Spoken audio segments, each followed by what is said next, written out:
दोस्तों, मेरे चैनल को जरूर सब्सक्राइब करें। आपका बहुत बहुत धन्यवाद। सरयू नदी के पास एक बहुत बड़ा जंगल था।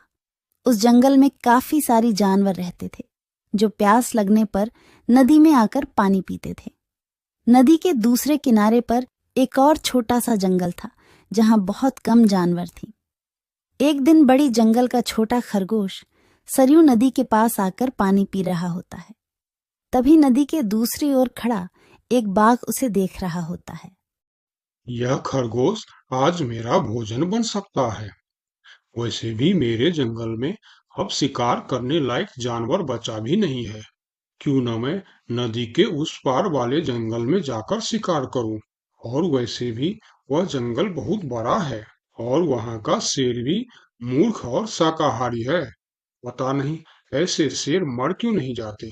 बाघ खरगोश को देखकर शिकार करने की सोचता है और शिकार करने की लालच में नदी के दूसरी ओर चला जाता है।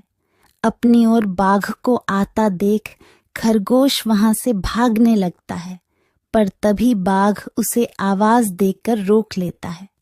अरे खरगोश, मुझे देखकर कहाँ भाग रहे हो? तसल्ली से पानी पी लो भाई। मैं तो बस तुमसे बात करने आ रहा था। क्या तुम सच बोल रहे हो? हाँ, मुझे तुम्हारे जंगल का शेर सिंह के बारे में बात करना है। मैंने सुना है कि वह तुम्हारा बहुत चिंता करता रहता है। खरगोश समझ चुका था कि बाघ उसे अपनी बातों में फुसलाने की कोशिश कर रहा है। इसीलिए खरगोश उसकी बातों का कोई जवाब नहीं देता और तुरंत वहां से भागने लगता है। परंतु खरगोश बाघ से तेज नहीं भाग पाता और बाघ उसका शिकार कर लेता है। यहाँ के जानवर बड़ी आसानी से शिकार हो जाते हैं, तो क्यों न मैं इसी जंगल में रहकर आसानी से शिकार किया करूं। बाघ अभी इसी जंगल में रहकर ही शिकार करता रहता है। इस तरह से जंगल में जानवर कम होने लगते हैं। एक दिन अरे लोमड़ी, मैंने सुना है कि तुम अपनी सहेली से मिलने के लिए दूसरे जंगल में जा रही हो। हाँ, लेकिन तुम्हें मेरी इतनी चिंता क्यों हो रही है? देखो लोमड़ी, तुमने सांप के अंडे के साथ जो हरकत की थी, जिसके लिए तुम्हें शेर सिंह ने सजा दी थी, इसके लिए तुम जंगल से भाग नहीं सकती। लेकिन मैं भाग नहीं रही हूँ। मैं तो अपनी सहेली से मिलने उस जंगल में जा रही हूँ। और मुझे शक है कि तुम मौके देखकर भाग भी सकती हो, इसीलिए मैं तुम पर नजर रख रहा हूँ। देखो भैया, मैं शेर सिंह की हुक्म का पालन कर रही हूँ, लेकिन तुम अपना ड्यूटी ढंग से नहीं कर रहे हो। क्यों? तुमको क्यों लग रहा है कि मैं अपनी ड्यूटी ढंग से नहीं कर रहा हूँ? दरअसल इस वक्त तुम्हें जंगल में हमारी जानवर पर ध्यान रखनी चाहिए, क्योंकि हमारी जंगल की जानवर कम हो रहे हैं। सुना है जंगल में कोई शिकारी घुस आया है जो हमारे जानवरों का शिकार कर रहा है। लोमड़ी, तू चालाक है, ये मैं जानता हूँ, लेकिन मैं भी इतना बेवकूफ नहीं हूँ, ये तू जान ले। मैं तेरे बातों में नहीं आने वाला। याद रखना, अगर आज तुम मेरे बातों पर यकीन नहीं करोगे, तो तुम भी किसी दिन कोई शिकारी जानवर का शिकार बन जाओगे। चाहे जो भी हो जाए, मैं तुम्हें यहाँ से जाने नहीं दूंगा। देखो, मेरा जाना बहुत जरूरी है। मैं 2-3 दिन में वापस आ जाऊंगी। मुझे जाने दो। ठीक है, मैं तुम्हें जाने दूंगा, लेकिन मेरा एक शर्त है। शर्त? कैसी शर्त? यही कि तुम्हें उस जंगल के थाने में जाकर रोज हाजिरी देनी होगी। मुझे मंजूर है। लोमड़ी को पता था कि जंगल से जानवर कम हो रहे हैं, इसीलिए वह हाथी की शर्त मानकर वहां से चली जाती है। वहीं दूसरी ओर हाथी जंगल की निगरानी करने लगता है। तब दिखता है कि जंगल से कुछ खरगोश गायब है। इस चिंता में कई खरगोश आपस में बात भी कर रहे होते। देखो भाइयों, हमें सावधान रहना होगा, क्योंकि जंगल से खरगोश गायब हो रहे हैं। हाँ, लेकिन इस बात का फरियाद हमें शेर सिंह को करनी चाहिए। तभी खरगोश की बात सुनकर हाथी उनके पास आता है। क्या हुआ है भाई? तुम सब आपस में क्या मीटिंग कर रहे हो? मुझे भी बताओ। हाथी भैया, तुम शेर सिंह के सेनापति हो। क्या तुम हमारी फरियाद राजा तक पहुंचा सकते हो? अरे भाई, तुम्हारी रक्षा करना ही मेरा ड्यूटी है। बताओ, तुम्हारी क्या शिकायत है? हाथी भैया, कुछ दिन से हमारे कई साथी गायब हो गए हैं। अगर तुम्हें अपनी जंगल की फिक्र है तो हमारी साथी खरगोश को ढूंढ के लेके आइए। क्या तुम्हें किसी पे शक है? हम सिर्फ इतना जानते हैं कि जो खरगोश गायब हुए हैं वह सब पानी पीने के लिए नदी के पास गए थे और तब से वापस नहीं आए हैं। और वो लोग गायब कितने दिन से हो रहे हैं? पिछले कई दिन से एक एक करके खरगोश गायब हो रहे हैं हाथी भैया। खरगोश की बात सुनकर अब हाथी को भी लोमड़ी की बात पर यकीन हो जाता है। लोमड़ी भी यही कह रही थी कि जंगल में कोई शिकारी आया है। हाथी वहां सोच ही रहा होता है कि तभी वहां 2 बकरी आती है। हे भगवान, अब क्या होगा? कौन बचाएगा हमें? अरे बकरियां, क्या हुआ है तुम्हें? क्यों रो रही हो? हाथी भैया, अच्छा ही हुआ जो आप हमें यहीं मिल गए। हम शेर सिंह के पास शिकायत करने जा रही थी। तुम भी शिकायत करना चाहती हो? हाँ। आखिर तुम लोगों का क्या तकलीफ है? हाथी भैया, कुछ दिन पहले कुछ खरगोश जंगल से गायब हुए थे और अब बकरियां भी गायब हो रहे हैं। लगता है कोई शिकारी हमारे जंगल में घुस आया। पूरा जंगल इसी बात से परेशान था कि आखिर उनका शिकार कर कौन रहा है।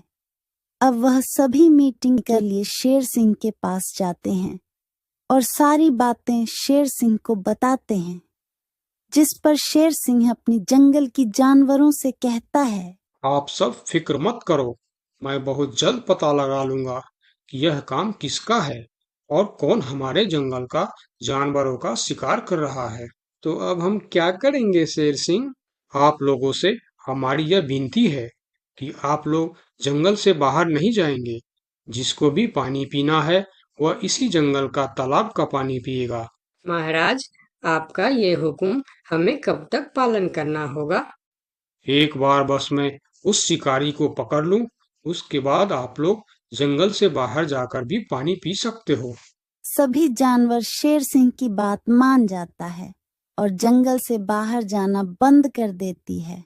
2 दिन बीत जाती है और जंगल से कोई भी जानवर गायब नहीं होता। उधर शिकार नहीं मिलने पर अब बाघ परेशान हो जाता है, क्योंकि 2 दिन से उसने कोई शिकार नहीं किया था। इतना बड़ा जंगल है, इतने सारे जानवर है, तो फिर यह कमबख्त जानवर पानी पीने के लिए बाहर क्यों नहीं आ रहे हैं? 2 दिन से मैंने कोई शिकार नहीं किया। भूख के मारे मेरी जान निकल रही है।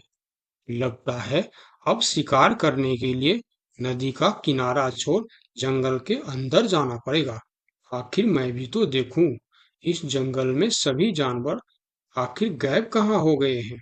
अब देखता हूँ मुझसे कैसे बचते हैं इस जंगल के जानवर। इतना बोलकर बाघ छुपकर जंगल के अंदर घुस जाता, जहां वह देखता है एक बकरी घास खा रही होती है। उस बकरी को घास खाता देख बाघ पीछे से उस पर हमला कर देता है और उसे मारकर अपने साथ जंगल से बाहर ले जाता है। ये सब एक दूसरी बकरी देखती रहती है। अच्छा, तो ये बात है। अभी मैं जाकर शेर सिंह को बताती हूँ।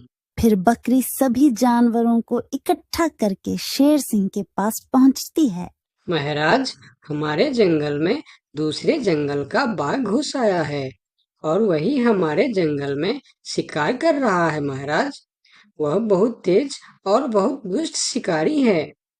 उसने हमारे सामने ही हमारे साथी को मार डाला, जो मैंने अपने आंखों से देख के आया हूँ महाराज। अब आप कुछ कीजिए महाराज, नहीं तो हमारे प्रजाति खत्म हो जाएंगी। महाराज, अब कुछ करना ही पड़ेगा। अब आप कुछ कीजिए महाराज, नहीं तो हमारी प्रजाति खत्म हो जाएंगी। हाँ महाराज, अब कुछ करना ही पड़ेगा। सबकी बात सुनकर शेर थोड़ी देर सोचकर बोला। लोमड़ी कहाँ है? महाराज, वो नदी के उस पार वाले जंगल में गई है। शेर सिंह लोमड़ी के मदद से बाघ को पकड़ने का मन ही मन प्लान करके बोला। देखो, इस जंगल का जानवरों का रक्षा करना हमारा पहला कर्तव्य बनता है और मैं आप लोगों की रक्षा जरूर करूंगा।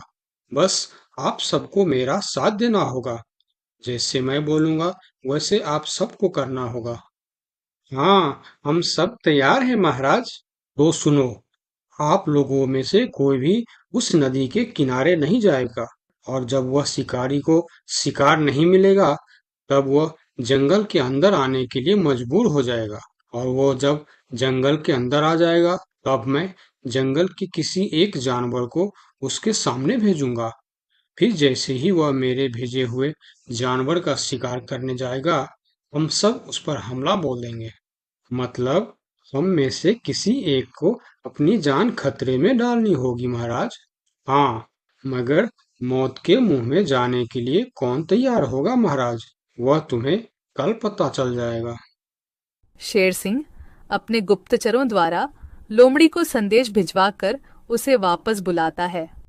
आपने मुझे इतनी रात में यहाँ क्यों बुलाया महाराज? लोमड़ी, मैं तुम्हारी सजा माफ करना चाहता हूँ, मगर तुम्हें मेरा एक काम करना होगा। सजा से छुटकारा पाने के लिए मैं कुछ भी करने के लिए तैयार हूँ महाराज। ठीक है, तो सुनो।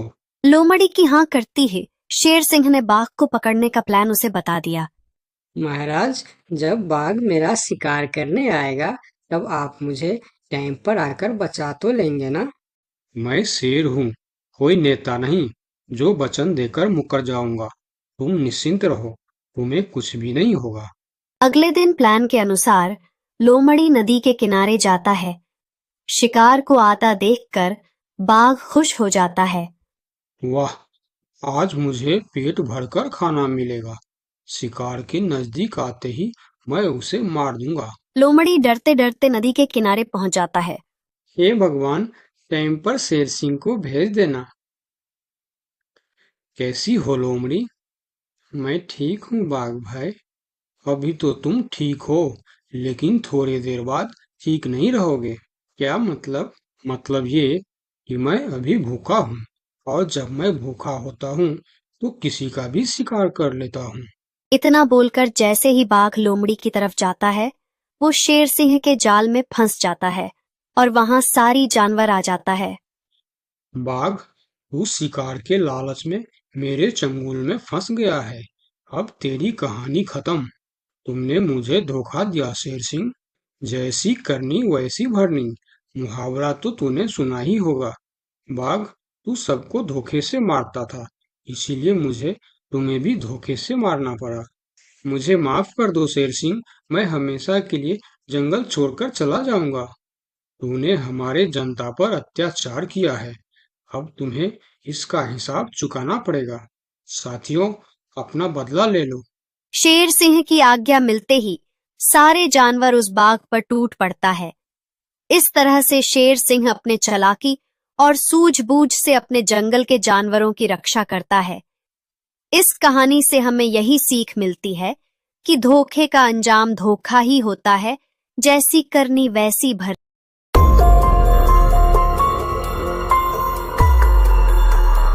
बहुत साल पहले की बात है। लक्ष्मीपुर के जंगल में एक पुरानी झील थी। वहां दिन में तो कोई घटना नहीं होती, पर थोड़ा सा भी अंधेरा छाते ही वह झील एक खूनी झील बन जाती। उस दौरान जो भी जानवर उस झील पर पानी पीने आ जाता वह जिंदा वापस नहीं आता। कहा जाता आज तक किसी को उसका पता नहीं चला था।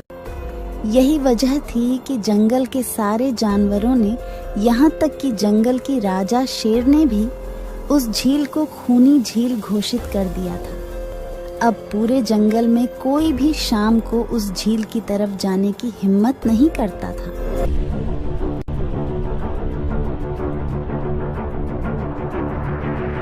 एक दिन उस जंगल में एक बंदर आ जाता है। उसकी और खरगोश की मुलाकात होती है। अरे बंदर भाई, कौन हो तुम? पहले तो तुम्हें इस जंगल में कभी नहीं देखा। खरगोश भाई, आज तक मैं शहर में इंसानों के बीच चिड़ियाघर में था, किसी तरह आजाद होकर आया हूँ। क्या इस जंगल में मेरे रहने के लिए कोई जगह है? हाँ बंदर भाई, ये हम जैसे जानवरों का घर है, इंसानों का चिड़ियाघर नहीं। आओ, मैं तुम्हें पूरी जंगल की सैर करवाता हूँ, सारी जगह के बारे में बताता हूँ। जो जगह पसंद आए वहीं टिक जाना। और खरगोश बंदर को पूरा जंगल घुमाता है। हाथी, जिराफ जैसे कई जानवरों के रहने की जगह ही नहीं, वहां के राजा शेर की भी गुफा दिखाता है, पर उस खूनी झील के बारे में ना बताता है और ना उसे वह दिखाने ले जाता है।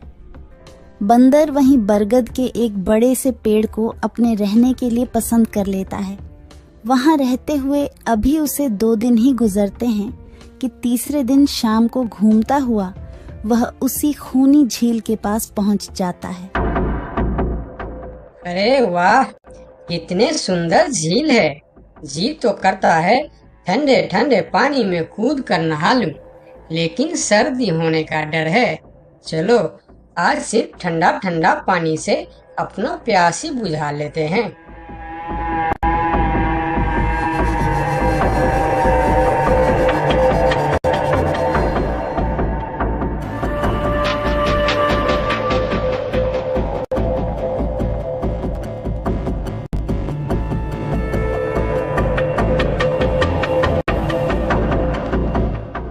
अरे बंदर भाई, तुम इतने डरे हुए क्यों हो?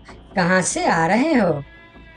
झील में पानी पीने गया था और जिंदा वापस आ गए। क्या मतलब? तुम्हें पता नहीं? वह इस जंगल की खूनी झील है। शाम होने पर कोई भी वहां जाता है तो जिंदा वापस नहीं आता। उसकी लाश का भी पता नहीं चलता कि वह कहाँ गायब हो जाती है। इसीलिए शाम होते ही कोई भी उस खूनी झील की तरफ नहीं जाता। ये हमारे राजा का आदेश भी है। कमाल है, मुझे तो पता ही नहीं। कैसे पता नहीं? तुम्हें वह खरगोश भाई ने बताया नहीं? लो, खरगोश भाई भी आ गया। अरे खरगोश भाई, आपकी वजह से आज बंदर भाई की जान जाते जाते बची। मेरी वजह से? हाँ, तुमने बंदर भाई को पूरा जंगल घुमाया, हर जगह के बारे में बताया। इस खूनी झील के बारे में क्यों नहीं बताया? भूल गया भाई, मैंने तो सोचा ये तो पेड़ पे रहते हैं, इन्हें झील से क्या काम। अभी अभी इन्हें खूनी झील की खूनी ने पकड़ने की कोशिश की, ये तो बाल बाल बच गए, वरना खूनी झील की खूनी, क्या तुमने उसे देखा? क्यों, क्या तुम लोगों ने आज तक नहीं देखा? नहीं, हम में से कोई कभी भी शाम को उस तरफ जाते ही नहीं और दिन में कोई घटना नहीं होती। और यह बात वह जाकर शेर के दरबार में सभी को बताता है। उसकी बात सुनकर किसी को भी यकीन नहीं आता है। क्या बात कर रहे हो बंदर? मैं सच कह रहा हूँ महाराज, लेकिन हम लोगों तो कभी आज तक देखा ही नहीं, क्योंकि आप लोग उसे खूनी झील समझकर दिन में ही वहाँ जाते हो और शाम होते ही आप लोग डर के मारे वहाँ जाना बंद कर देते हो। पूरे दिन वह मगरमच्छ झील में छुपा रहता है, शाम होते ही चुपचाप निकलता है और झील के पास पानी पीने आए जानवरों को खा जाता है। और आप लोग समझते हैं कि यह झील ही खूनी है, जबकि खूनी यह झील नहीं, इसमें छिपा हुआ मगरमच्छ है। हमें तो यकीन नहीं हो रहा है। वही तो बंदर भाई, हमें अगर पहले पता होता कि आप इतने बड़े झूठे हो तो हम अपने जंगल में आपको रहने की कभी जगह नहीं देते। अरे यार, आप लोग मेरे बात पर यकीन क्यों नहीं करते? मैं आप लोगों का भलाई के लिए ही बोल रहा हूँ। अगर तुम्हारी बात सच्ची है तो क्या तुम उस मगरमच्छ को हमें दिखा सकते हो? क्यों नहीं महाराज, आज शाम होते ही आप लोग वहां जाकर पेड़ और पत्थरों के बीच छुप जाना। और फिर शाम को वह सभी उस खूनी झील के पास जाकर छिप जाते हैं। झील के किनारे जाकर बंदर 2-3 बड़े बड़े पत्थर उस झील के पानी में फेंकता है। पत्थर के गिरने की छपाक छपाक की आवाज सुनकर मगरमच्छ पानी के अंदर चलता हुआ शिकार करने वहां आता है। मगर वहां पेड़ के पीछे छिपे दिखाई देते हाथी को देखकर वह सावधान हो जाता है और सोचता है, अच्छा, तो यह लोग मुझे छुपकर देखने आए हैं। अब मैं क्या करूं? हाँ, ये लोग तो बेवकूफ है। इन्हें फिर से बेवकूफ बनाते हैं। मैं फिर से पत्थर बन जाता हूँ। देखा, हमने कहा था ना, झील में एक बड़ा सा पत्थर है। हाँ, देखो, यही पत्थर तो हमें हमेशा रात में दिखाई देता है। हाँ, वही तो। ये पत्थर सिर्फ रात को क्यों दिखता है, दिन में क्यों नहीं दिखता, कभी सोचा है? हाँ, रात को चंद्रमा की वजह से पानी में ज्वार आता है तो वह पत्थर ऊपर हो जाता है। दिन में ज्वार नहीं आता तो पत्थर पानी में डूबा रहता है। उनकी बेवकूफी भरी बातें सुनकर बंदर परेशान हो जाता है। अरे यार, तुम लोग भी ना समझते ही नहीं। ठीक है, चलो एक काम करते हैं। तुम लोगों को लगता है ना कि वह बड़ा ही मजबूत पत्थर है। अगर यह खुद ही बता दे कि यह एक मजबूत पत्थर है तो मैं भी मान जाऊंगा और अभी गुलाटी मारते हुए झील में छलांग लगा दूंगा और तैरता हुआ इस तरफ से उस तरफ चला जाऊंगा। यह सुनकर मगरमच्छ के मुंह में पानी आ जाता है। लगता है आज बंदर का नरम नरम मांस खाने का मौका मिलेगा। वैसे भी ये सारे जानवर बेवकूफ है। आज तक मुझे पत्थर ही समझते आए हैं। मैं पत्थर हूँ, मैं मजबूत पत्थर हूँ। सुना आप लोगों ने? ये कैसे आप लोगों को बेवकूफ समझता है? अरे पत्थर भी कभी बोलते हैं क्या? अब सभी की समझ में बंदर की बात आ जाती है। रात भर सभी शेर राजा की गुफा में मीटिंग करते हैं। बंदर सही कह रहा था। यह मगरमच्छ जरूर कहीं दूसरे जगह से हमारे जंगल में आ गया है। लेकिन अब क्या करे? अगर धरती पर होता तो मैं उसे धूल चटा देता था, लेकिन पानी में हमारा शक्ति कम हो जाती है। तो क्या इससे हमें कभी छुटकारा नहीं मिलेगा महाराज? मेरे ख्याल से तो नहीं। मिलेगा महाराज। ये पानी में भी रहेगा, हमें देखेगा भी, मगर वह कुछ कर नहीं पाएगा। ये कैसे हो सकता है? हो सकता है हाथी भाई। बस आप लोग मुझे 2 बड़े बड़े रस्सी दे दो। रस्सी का क्या करोगे? मैं शहर के चिड़ियाखाना में था तो एक एक तरीका सीखा है जानवरों पर कब्जा करने की। हम इस पर कब्जा कर लेंगे। और बंदर को 2 बड़ी बड़ी रस्सी लाकर दी जाती है। फिर बंदर उन सभी के साथ रस्सी लेकर उस खूनी झील पर पहुंचता है।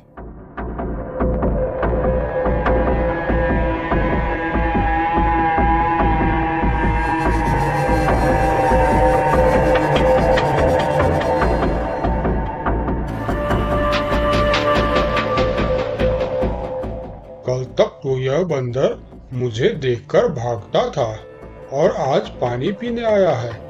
लगता है ये भी दूसरे जानवरों की तरह मुझे पत्थर समझने लगा है। अभी इसे अपना निवाला बनाता हूँ।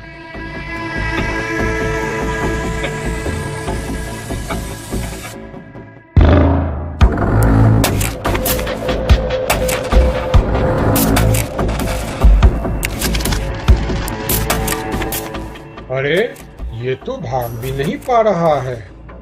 अब यह जितना ज्यादा फरफराएगा उतना यह फंदा कसता जाएगा और चुपचाप रहेगा तो फंदा ढीला रहेगा।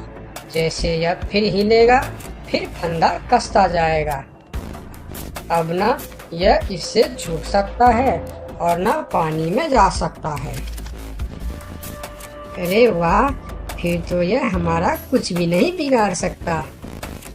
अब हम सारे जानवर इस झील में कभी भी पानी पी सकते हैं, कभी भी नहा सकते हैं। अब यह हमारा कुछ भी नहीं बिगाड़ पाएगा। अरे वाह बंदर भाई, मान गए। आपने तो हमारी समस्या ही खत्म कर दी, वरना रात भर हमें प्यासी रहना पड़ता था कि हमें झील में पानी पीने गया और झील ने हमें खा लिया। तो आज हमें एक बात समझ में आई है कि किसी भी अफवाह के चक्कर में हमें अपनी जगह छोड़कर नहीं जाना चाहिए, बल्कि उस अफवाह का समाधान क्या है वह खोजना चाहिए। क्योंकि कोई भी जगह खूनी नहीं होती, उस जगह पर रहने वाला खूनी होता है।